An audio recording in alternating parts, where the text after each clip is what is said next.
I want to address some of Trump's recent comments about Zelensky. Number one, $350 billion in aid to Ukraine, half of which is unaccounted for. Number two, Zelensky is mostly responsible for this war. And number three, Zelensky is acting as an illegal dictator, an unelected dictator. Number one, the $350 billion in aid, it's much more like $250 to $280 billion in aid. The unaccounted for portion, according to Ryan Macbeth, is mostly due to American bookkeeping and not due to Ukrainian corruption. So you can look up Ryan Macbeth and see more of his comments on that. Who started the war?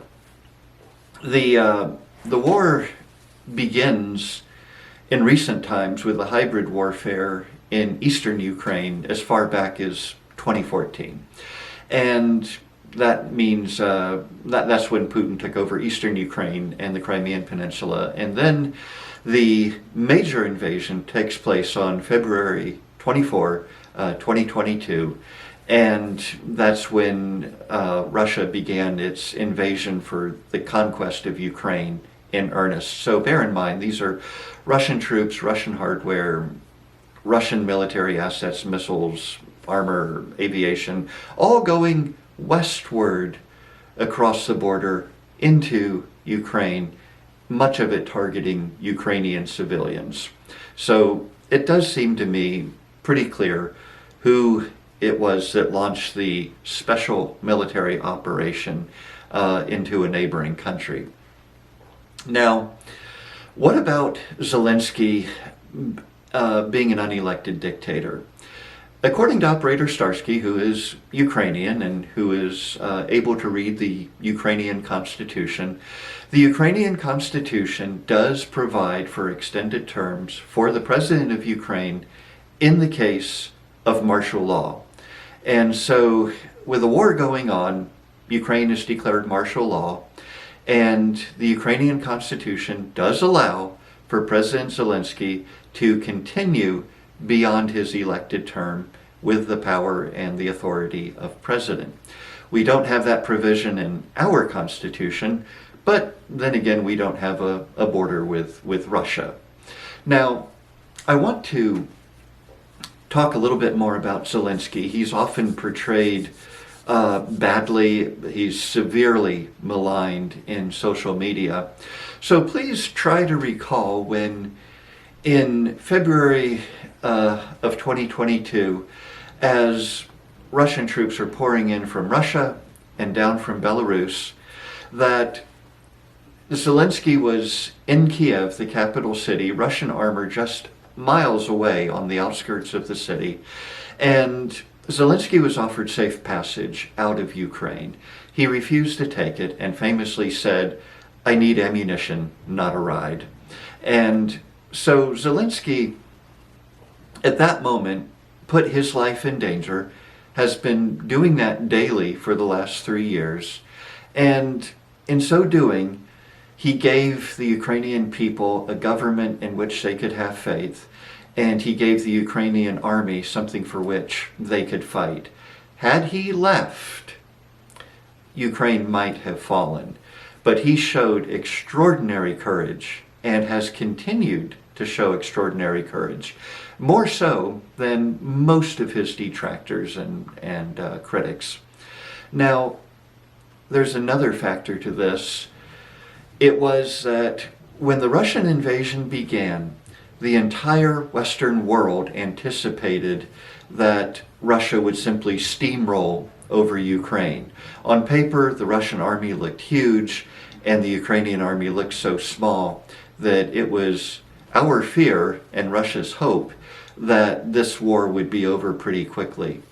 But Ukraine stood and fought, and against all odds, has held back the Russian war machine for 3 years and has delivered a severe mauling to it. And more about that in a moment. But in terms of Russian propaganda, much of which has been swallowed by the conservative right, and I'm speaking to you as a conservative Republican, who voted for Ronald Reagan in 1980 and who is old enough to remember the Cold War rhetoric of the political left. In the 1980s, the political left detested Reagan because he stood up to the Soviet Union. And they were convinced that Russians were 10 feet tall. They were convinced that Russia was invincible. They were convinced that Russia's cause was mostly just. And they were convinced that you must never, ever, ever provoke Russia. If you do, it is instant nuclear annihilation for all living things on Earth. And that is exactly what we're hearing from the right-wing blogosphere today. It is the political right that holds the views of Russia once held by the political left. And there's no good reason for this. The very fact that Russia has, after 11 years, taken less than 20% of Ukraine is a testimony to the actual state of the Russian military. The battle reports, if you watch Reporting from Ukraine, another great source, you will see that Russians are now attacking Ukrainian positions, not in armored vehicles because of the huge number that Ukraine has destroyed, but in Chinese-made golf carts, motorcycles, e-scooters, and in extreme cases, wounded Russian soldiers have been forced to cross open terrain on crutches to attack Ukrainian lines. The Russian military is weak. And yes, Russia has won some wars. They've also lost some wars. Go look up some Russian history. They are not invincible. They are not 10 feet tall. And they can be beaten. What about the red lines? We've crossed over 20 red lines in which Putin said, you do this and I'm going to use nukes. And this includes Ukraine's invasion of Russia and the fact that Ukrainian troops right now have seized portions of the Kursk Oblast in Russia and are holding it. And Putin still has not used nukes. There are a lot of reasons why he won't. I'm not going to go into that now. But there's no reason to fear this paper tagger. One of the arguments in all of this is peace at all costs. This has been tried before. And yes, I'm going to mention Munich again, but just real quickly, what happened in 1938, for various reasons, America had withdrawn from the world stage and had gone into isolationism, a lot of it having to do with bitter experience from World War I. And the Western powers were so anxious to have peace and not to have a world war, they too had had plenty of war with World War I, that they chose appeasement. So American isolationism and Western appeasement of a maniacal dictator with an insatiable appetite for conquest led to a much bigger war. And it didn't have to turn out that way. We're at that same crossroads now.